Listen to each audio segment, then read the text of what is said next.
In the year 2020, Guyana was one of the poorest countries in the Americas. The average person earned a little under $7,000 a year. Half the population lived along a thin strip of coast that sits below the level of the sea, held back by a wall the Dutch began building 300 years ago.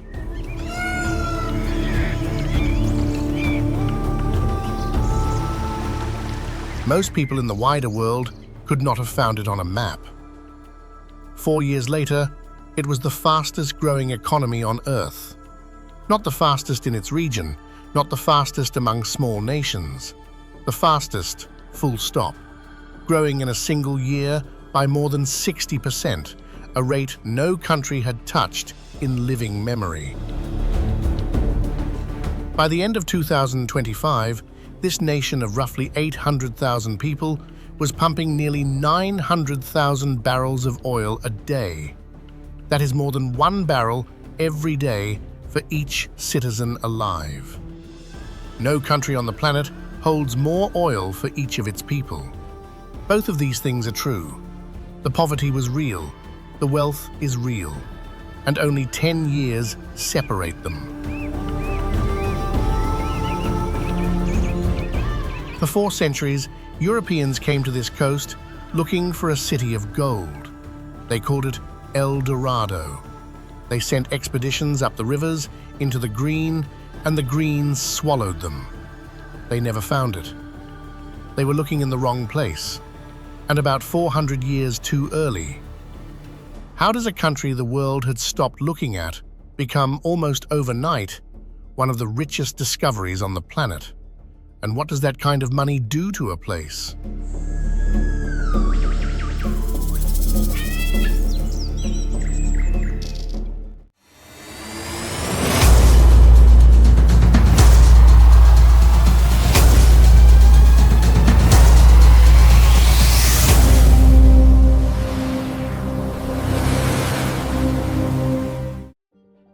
This is Guyana.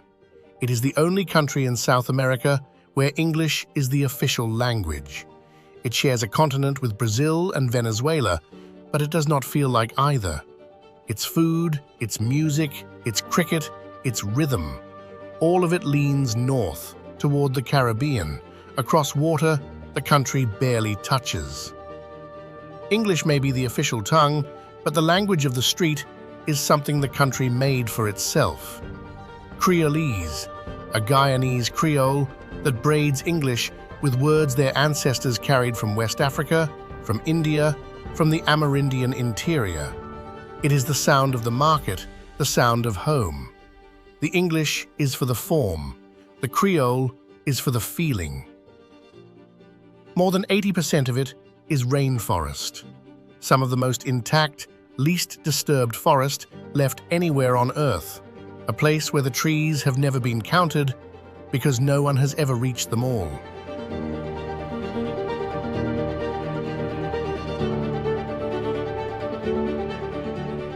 To understand what is happening to Guyana now, you have to start at the edge of it, on the coast, in a city that should not, by rights, be dry. Georgetown sits below the sea. At high tide, the Atlantic stands higher than the streets. The only thing between the ocean and the capital is a long stone seawall, first laid by Dutch engineers in the 1700s, and a network of canals and wooden sluice gates the Dutch called kokers. Open the gates at low tide, and the city drains. Close them when the sea rises. The whole capital is an act of stubbornness against the water. For most of its life, Georgetown was a city of wood. White-painted timber houses on stilts, shuttered windows to catch the trade winds, demerara shutters angled to throw shade and let air through, and rising above all of it, the spire of St. George's Cathedral, one of the tallest wooden buildings in the world, built entirely from a local hardwood. Its interior cool and dim and quiet, the kind of quiet that has a smell. the market tells the rest of the story. Stabroek Market, under a cast iron clock tower shipped in from abroad more than a century ago. Inside, the country's whole history is for sale at once. Curry and roti from India, saltfish and pepper pot from Africa and the Amerindian interior, Chinese greens, Portuguese pastries, gold, sold by weight, from the mines upriver. This is not a melting pot, it is something more careful than that. Each thread kept its own color. But walk a few streets over, and the wood gives way to something else. Glass, steel, cranes, hotels going up faster than the roads can carry the traffic to them. In 2019, the year the oil began to flow, office rents in Georgetown started to climb. Within a few years, they had roughly tripled. The old city of timber and the new city of glass now stand in the same few blocks. One was built to hold back the sea. The other is trying to hold a flood of money that arrived almost without warning. You can stand on the seawall at dusk and see both. Behind you, the wooden houses going grey with age and salt. In front of you, the brown Atlantic, flat to the horizon. And out there, far past the breakers, past the curve of the earth, the lights of the things that changed everything. But the city is the newest layer. The land is much older, and so are the things that live in its rivers. In the dark waterways of the interior, there is an animal the locals have a blunt name for: the river wolf. The giant otter is the largest otter on Earth. Stretched out, it can reach 6 feet, nose to tail. It hunts in families, 8 or 10 strong, moving through the black water in a loose line. And it is loud, a constant chatter of whistles and screams that carries across the river. A family of giant otters can eat their way through several pounds of fish a day. They tear into piranha, into catfish, into young caiman. They are, for their size, among the most efficient hunters in the Amazon basin. Few predators here will challenge a full pack. And they were very nearly wiped out. Through the middle of the last century, hunters killed them by the tens of thousands for their dense, velvet fur. In some rivers, they vanished entirely. They came back here because here the rivers were never poisoned, never dammed, never crowded out. In a country that stayed poor and stayed forested, the river wolf found one of its last strongholds. Its survival and the country's quietness are the same fact seen from the water.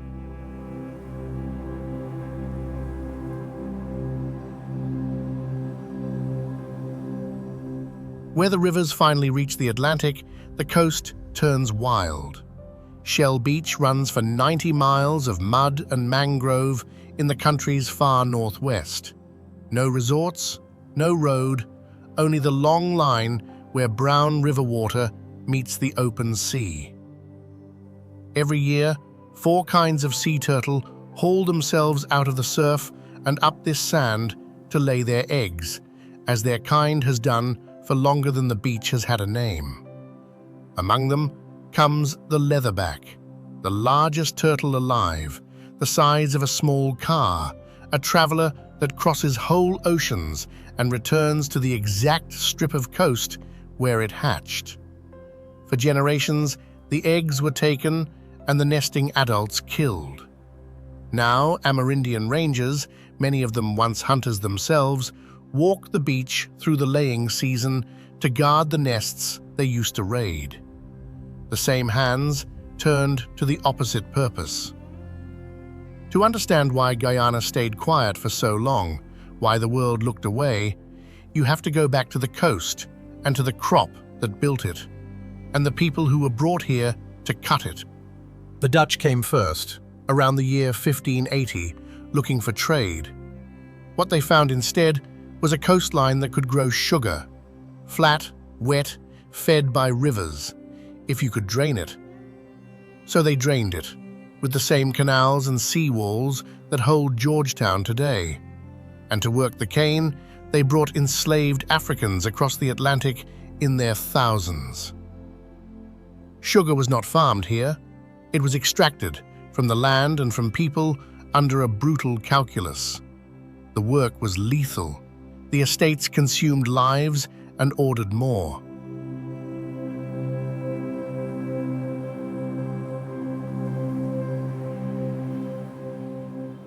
In the year 1763, in the colony of Berbice, that calculus breaks. An enslaved man named Cuffy leads a revolt. It begins on one plantation and spreads down the river, estate after estate, until the rebels hold most of the colony. For most of a year, they govern it themselves. Cuffy takes the title of governor. He writes to the Dutch and proposes to split the land, half for them, half for the people who had been enslaved on it.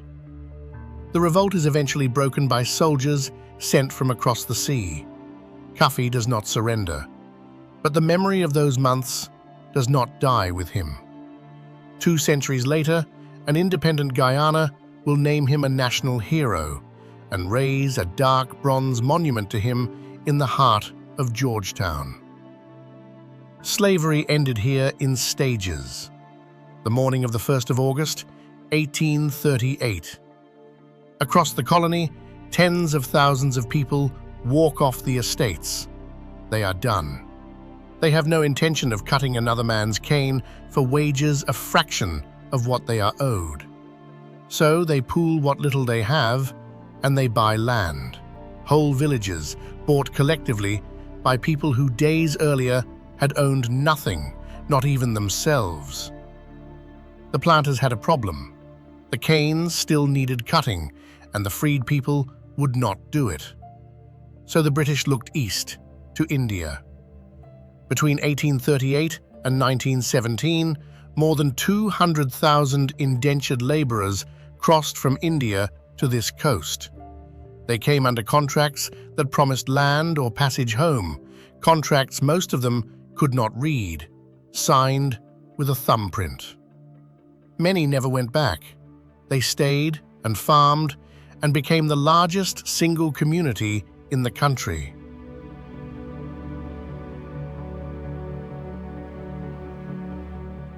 This is why Guyana looks the way it does.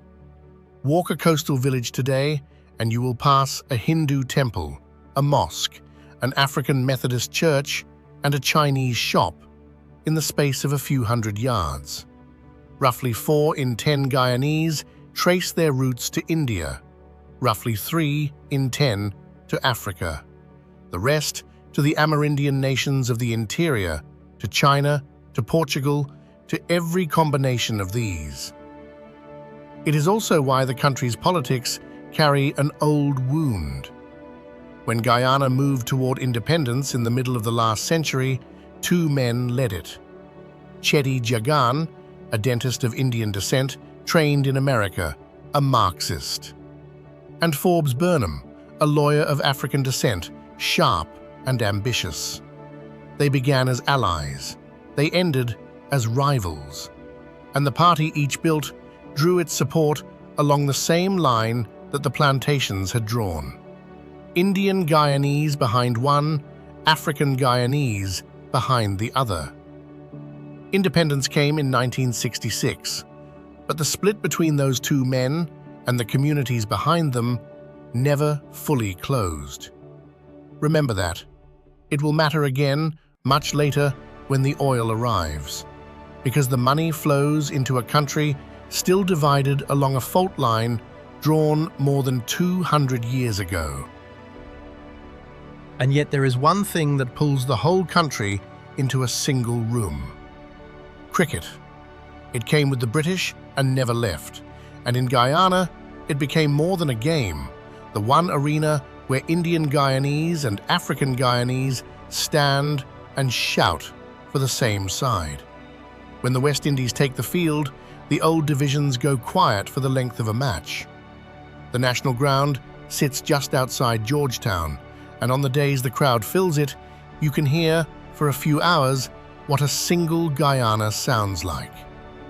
It is a fragile unity, and everyone knows it. But it is real, and it is theirs, and it has held through worse than oil. For decades after independence, the country's great export was its own people.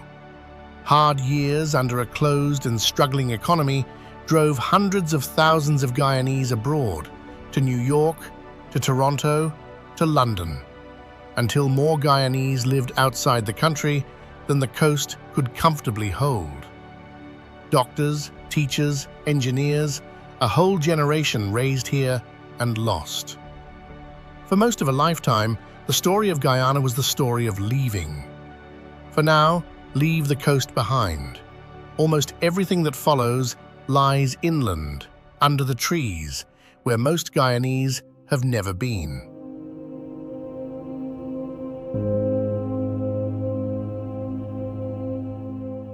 Fly south from Georgetown, and within minutes, the houses end and the green begins. It does not stop. For hour after hour, there is nothing below but forest, broken only by the brown thread of a river. And then, in the middle of it, a hole in the world. Kaieteur. The river arrives at the edge of a sandstone plateau and simply leaves it. The water falls in a single, unbroken drop of 741 feet, almost 5 times the height of Niagara. It is not the tallest waterfall on Earth, but measured by the sheer volume of water going over a single straight drop. In this remote a setting, there is nothing quite like it. The drop exists because of what the falls stand on.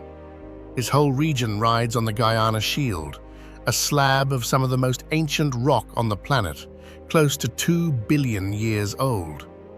Over that unimaginable span, softer stone wore away, while this hard sandstone held, until the rivers ran clean off the edge of a raised tableland. Kaieteur is simply where one river reaches that edge. The water has been cutting its gorge backward, grain by grain, for longer than there have been mammals on Earth to watch it. What makes Kaieteur strange is not the height. It is the silence around it. There are no railings, no crowds, no town. The forest comes right to the lip of the gorge and stops. On most days, the few people standing at the edge can be counted on one hand. A waterfall this size, almost anywhere else, would have a city wrapped around it. This one has only the sound of the water and the birds. Behind the falling water, in the constant spray, lives a creature found almost nowhere else. The golden frog of Kaieteur spends its entire life in the bromeliad plants that grow in the gorge. In the pools of water, their leaves collect. It is small enough to sit on a fingernail. It never touches the ground.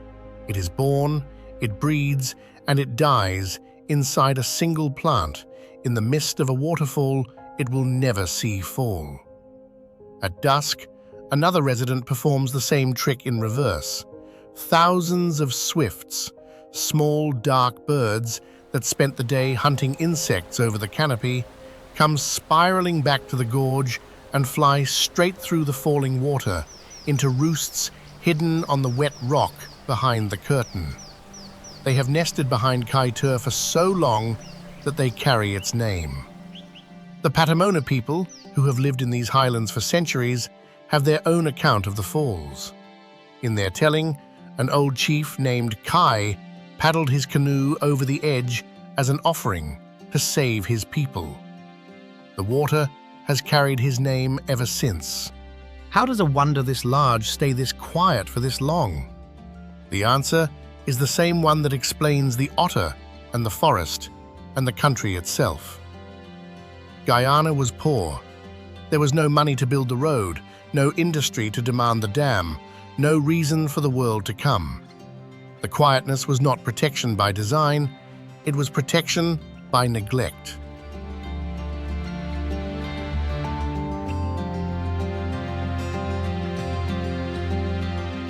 South of the falls, the forest finally breaks open. The trees thin, the land flattens, and the country changes character entirely. This is the Rupununi, a vast savanna of golden grass and scattered wetland, stretching toward the Brazilian border, ringed by low blue mountains.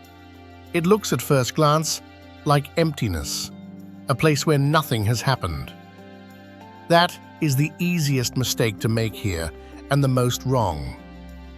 The Rupununi has been worked for generations. Cattle ranches were carved out of these plains in the late 1800s, and the men who ride them, the vaqueros, are as much a part of the landscape as the grass.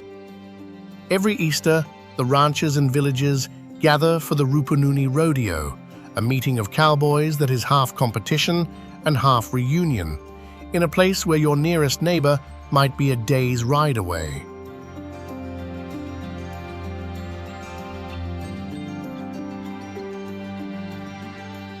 And the savanna belongs, first and longest, to the Makushi and the Wapishana. They have lived on this grass for thousands of years. They grow cassava, bitter and poisonous, until it is processed by hands that have known the method for 100 generations, then pressed into bread that keeps for weeks. The root carries its own poison, cyanide, locked in its flesh. Left raw, it can kill. So they grate it and press the pulp through a long woven tube that squeezes the toxin out as liquid, and bake what remains into flat bread, and even boil the poisoned liquid down into a dark sauce that becomes the base of the pot. Nothing is wasted, and nothing is left dangerous.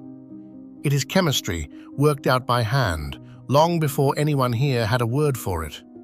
They read the land the way the rest of us read a street.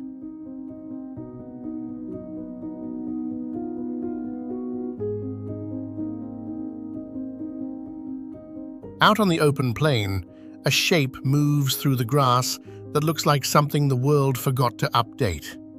Long, low, a narrow head ending in a tube, a tail like a banner held off the ground. The giant anteater is built around a single purpose. It has no teeth. Its snout houses a tongue 2 feet long, coated in sticky saliva that it flicks in and out of a termite mound 150 times a minute. It can take in tens of thousands of insects in a day, mound by mound, never lingering long enough to destroy any one colony. It tends the savanna's insects almost like a herd. It is slow. It is nearly blind. It looks defenseless. And it has walked these plains, in more or less this form, since long before there were people to watch it. Out here, where there is space and time and very little interference, the old animal simply continues, as it always has.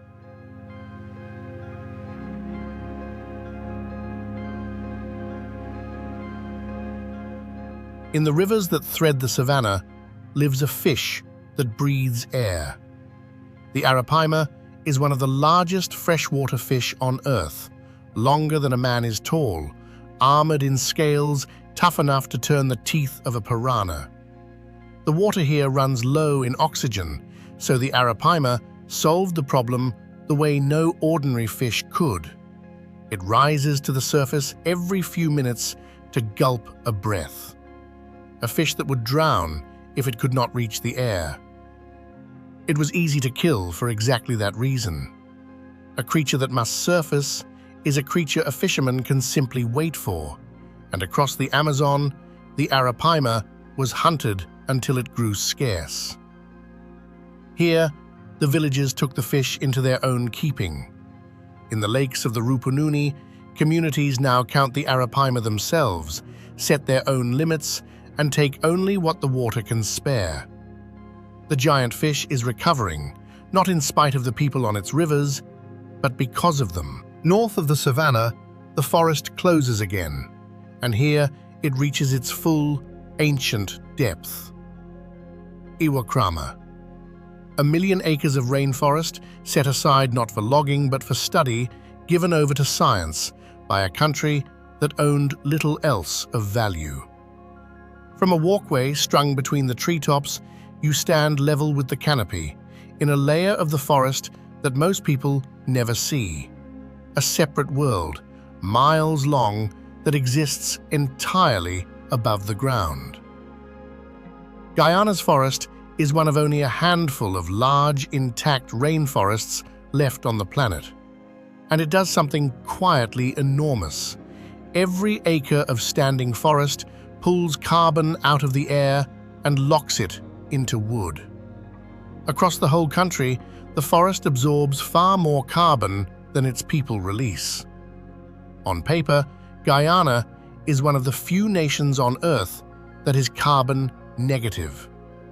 And here is where the new wealth runs straight into the old forest.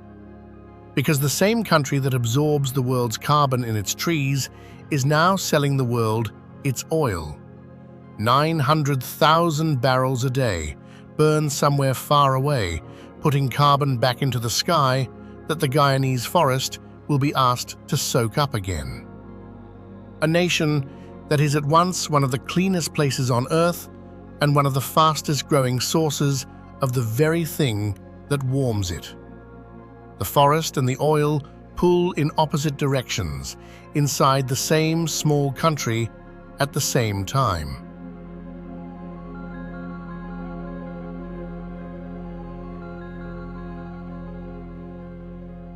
High in that forest lives the animal that decides whether all of it stays whole. The harpy eagle is the most powerful bird of prey alive. Its talons are the size of a grown man's hands, longer than a grizzly bear's claws. It hunts inside the canopy, not above it, slipping between the branches to take monkeys and sloths clean off the trees, killing prey heavier than itself. A single breeding pair needs an enormous range, many square miles of unbroken mature forest, and they raise just one chick every 2 or 3 years. They cannot live in fragments. They cannot live at the edges of farms. They need the forest deep and continuous, the way Guyana's still is. Which makes the harpy a kind of test. As long as the harpy eagle nests here, the forest is still whole. The day it can no longer find enough unbroken canopy to hunt is the day the forest has been cut into pieces too small to hold it. Watch the eagle, and you are watching the health of everything underneath. Remember the bird? The question of whether it stays is, in the end, the same question as whether the oil money breaks the country open or not. To the west, where Guyana meets Venezuela and Brazil, the land does something stranger still. It stands up. These are the Tepuis, Flat-topped mountains with sheer vertical walls, rising straight out of the forest like the stumps of a world that has worn away around them. The largest is Mount Roraima, its summit a plateau in the clouds, its cliffs running for miles without a break, meeting the lands of 3 countries at a single point. The Tepuis are among the oldest exposed rock on the planet, laid down before life had crawled onto land, before the continents had taken their present shapes. For so long they have stood alone, cut off above those cliffs that the plants and animals on their summits drifted away from everything below. There are flowers up there that grow on one mountaintop and nowhere else in the universe. When word of these sky islands reached Europe, a writer named Arthur Conan Doyle imagined dinosaurs still walking their summits in a novel he called The Lost World. The dinosaurs were invention, but the instinct behind the story was sound. These are places time treats differently, walls the world cannot easily climb, things surviving on top that survive nowhere else. And that instinct that somewhere up these rivers, behind these walls, there is something the rest of the world has not got to yet, is older than the novel. It is the oldest idea about this land there is.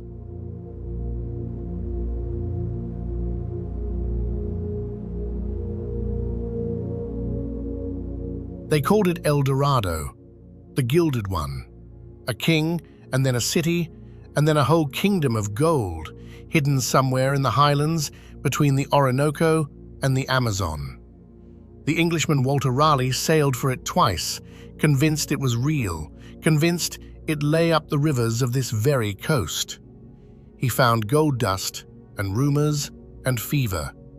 He found enough to keep believing and never enough to prove it.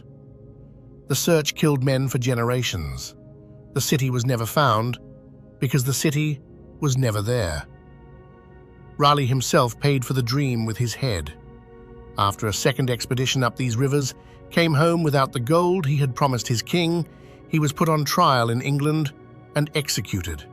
One more life spent chasing a fortune that was, in the end, real, but 400 years and one impossible technology out of anyone's reach. And yet the instinct was not entirely wrong. There is gold here, real gold, pulled from the rivers of the interior to this day.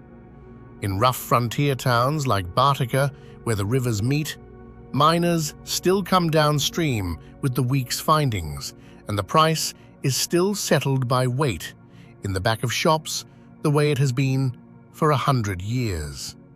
Diamonds, too, and bauxite, the ore that becomes aluminium. Bartica calls itself the gateway to the interior. Miners come downriver after weeks in the bush, pockets heavy, and for a few days the town runs hot. The shops, the rum, the gold scales clicking late into the night, before they turn around and head back up into the green to do it all again. So the legend had the right country.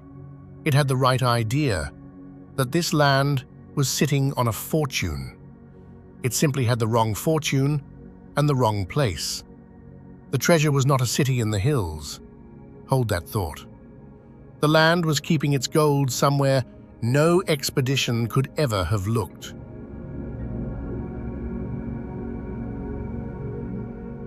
But before the fortune arrived, this quiet country gave the world one image of itself that it has never quite escaped. And it is worth being honest about it, because the rest of the world has rarely returned the favor. In 1977, an American preacher named Jim Jones moved his church, the People's Temple, 1,000 followers strong, out of California and into the Guyanese forest. He called the settlement Jonestown. He told his people it was a paradise. He told them, among other promises, that there were no snakes and no mosquitoes there. It was a lie, like the others. The jungle had plenty of both. What followed is one of the darkest days of the last century. On the 18th of November, 1978, a United States congressman named Leo Ryan flew in to investigate reports that people were being held against their will. As he prepared to leave with a handful who wanted out, Jones's men ambushed the group at a remote airstrip and killed him, along with 4 others. That same evening, Jones gathered his followers and ordered them to die. More than 900 people were poisoned or forced to take poison. Around 300 of them were children. When Guyanese soldiers reached the clearing the next day, they found the dead lying in the open, family by family. Until a single morning in September 2001, it was the largest deliberate loss of American civilian life in history. It happened on Guyanese soil, but almost nothing about it was Guyanese. The church was American. The leader was American. The dead were overwhelmingly American. Guyana was the place it happened to, not the place it came from, a remote stage chosen precisely because it was remote.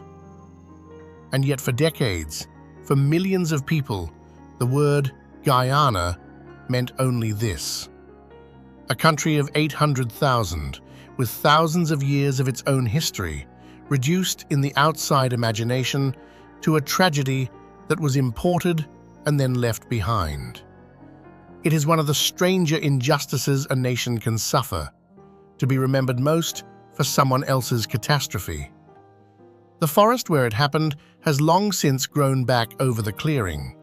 The name took far longer to recover.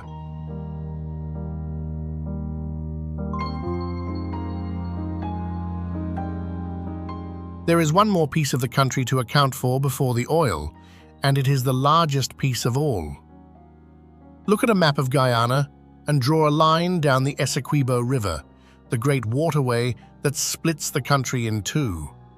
Everything to the west of that line, roughly 2/3 of the entire nation, 150,000 square miles of forest, savanna, and mountain, is claimed by another country. Venezuela calls it Guyana Essequiba and marks it, on its own maps, as a Venezuelan state. Guyana governs it, has governed it for more than a century, and considers the matter long settled. An international tribunal drew the present border in 1899. Guyana points to that ruling. Venezuela calls it a fraud. For most of the last 100 years, this was an argument on paper, a claim restated now and then and otherwise ignored. The land in question was forest and grass and a scattering of villages. There was nothing there worth the trouble of a war.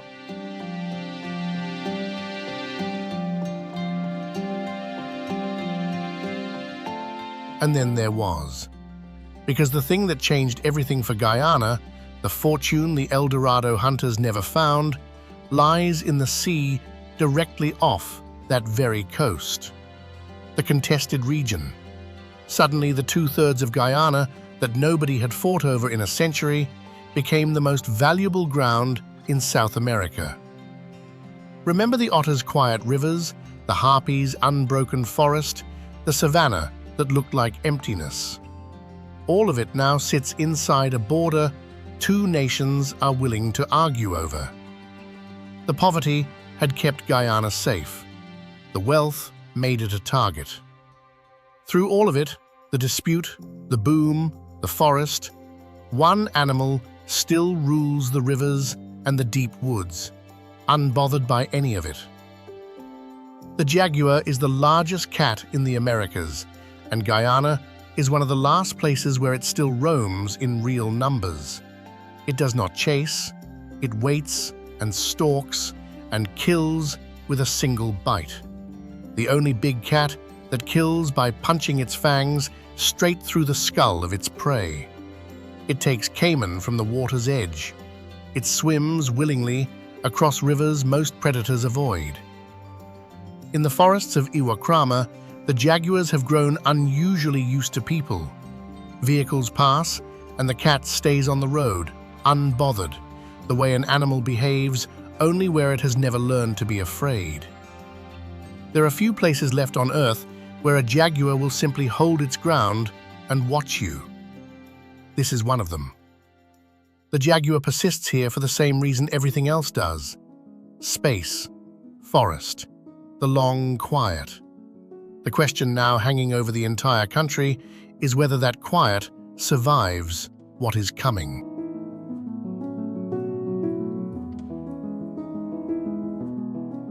To hold the money, The government built a fund, a national reserve meant to catch the oil revenue and release it slowly, so that the wealth would not all be spent at once, so that some of it would survive for the children of the people earning it now. Billions of dollars now flow into it. The intention is to make the fortune last longer than the oil. And the money is already reshaping the country in concrete and steel. A new 4-lane bridge across the Demerara River, new hospitals, new schools, new highways pushing into the interior. A pipeline being laid to bring the offshore gas to land and burn it for cheaper electricity on a coast that has always paid some of the highest power prices in the region.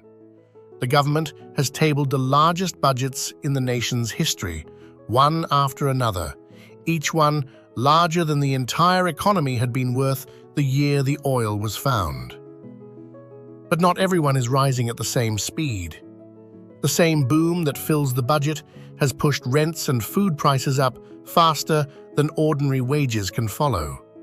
A teacher or a nurse in Georgetown can now stand in the shadow of a new hotel they could never afford a single night in.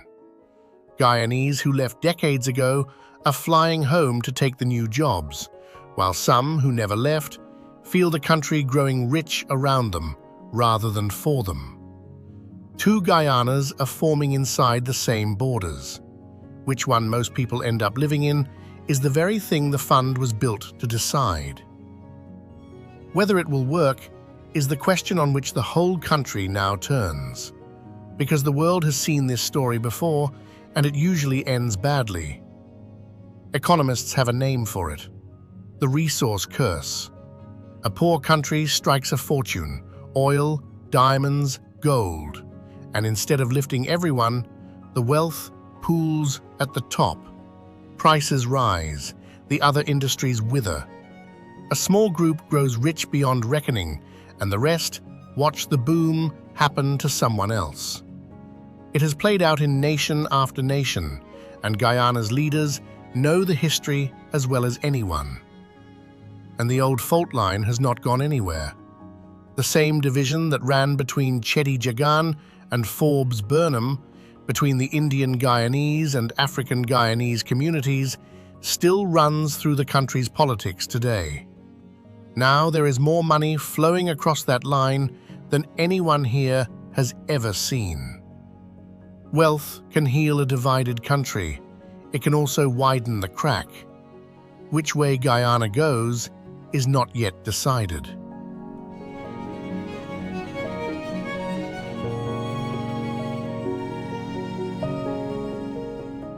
There is one creature that has already lived through a version of this story in these same rivers and come out the other side. The black caiman is the largest predator in the Amazon basin, a relative of the alligator that can grow beyond 15 feet, a black shape that surfaces in the rivers at night, its eyes glowing red in a torch beam. It has cruised these waters almost unchanged for millions of years, and it too was nearly hunted out. Through the last century, the black caiman was killed in vast numbers for its dark, fine hide. Populations collapsed across South America. In many rivers, the great reptile simply disappeared. But in Guyana's quiet interior, it held on, and then it came back.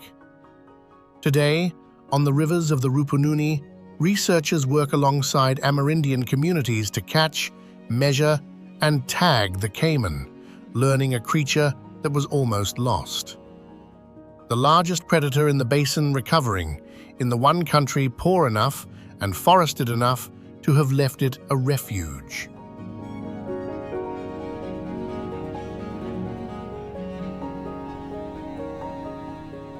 That is the thing worth holding on to at the end. The oil is 10 years old. The fund is younger. The glass towers in Georgetown are still going up. All of it is new, and all of it could go either way. But the forest is not new. The rivers are not new. The harpy eagle in the canopy, the jaguar on the road, the caiman that came back from the edge, none of them are waiting on the outcome of the oil. The makushi reading the savannah, the villages bought collectively on a single morning in 1838, the wooden cathedral cool and quiet above the market. These are the country. They were here before the fortune, and the deepest parts of them will be here after it. Georgetown has spent 300 years holding back the sea, one stone wall and one wooden gate at a time. It is good at this, at standing firm against something vast that wants to come in. Now it faces a different kind of flood.